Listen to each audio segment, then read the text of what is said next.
Breaking news చూస్తున్నాం. పోర్టుల నిర్మాణం విషయంలో సీఎం చంద్రబాబు కీలక వ్యాఖ్యలు చేశారు. గత ప్రభుత్వం పోర్టుల నిర్మాణాన్ని ఈపీసీ పద్ధతిలో చేపట్టిందని తెలిపారు బాబు. పోర్టులు నిర్మించే కంపెనీలకు ప్రభుత్వం గ్యారంటీలు ఎక్కడ ఇవ్వగలదని కూడా ప్రశ్నించారు. అలాగే ఈజ్ ఆఫ్ డూయింగ్లో మొదటి స్థానంలో ఉండాలన్నారు. గత ప్రభుత్వ వేధింపులతో పెట్టుబడిదారులు పక్క రాష్ట్రాలకు వెళ్లారని చెప్పారు. పెండింగ్ పోర్టులు, ఫిషింగ్ హార్బర్లు పూర్తి చేయాలన్నారు. రాష్ట్రంలో విద్యుత్ కోతలు కనిపించకూడదని సూచించారు.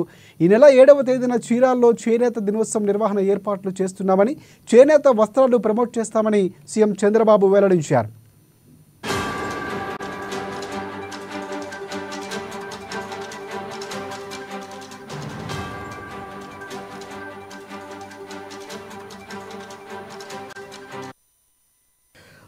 పోర్టుల నిర్మాణం విషయంలో సీఎం చంద్రబాబు కీలక వ్యాఖ్యలు చేశారు. గత ప్రభుత్వం పోర్టుల నిర్మాణాన్ని ఈపీసీ పద్ధతిలో చేపట్టిందని తెలిపారు బాబు.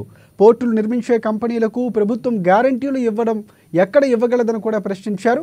అలాగే ఈజ్ ఆఫ్ డూయింగ్లో మొదటి స్థానంలో ఉండాలన్నారు. గత ప్రభుత్వ వేధింపులతో పెట్టుబడిదారులు పక్క రాష్ట్రాలకు వెళ్లాయని చెప్పారు.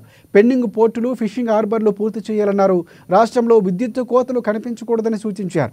ఈ నెల 7వ తారీఖున చీరాల్లో చేనేత దినోత్సవం నిర్వహణ ఏర్పాటు చేస్తున్నామని, చేనేత వస్త్రాలు ప్రమోట్ చేస్తామని సీఎం చంద్రబాబు వెల్లడించారు.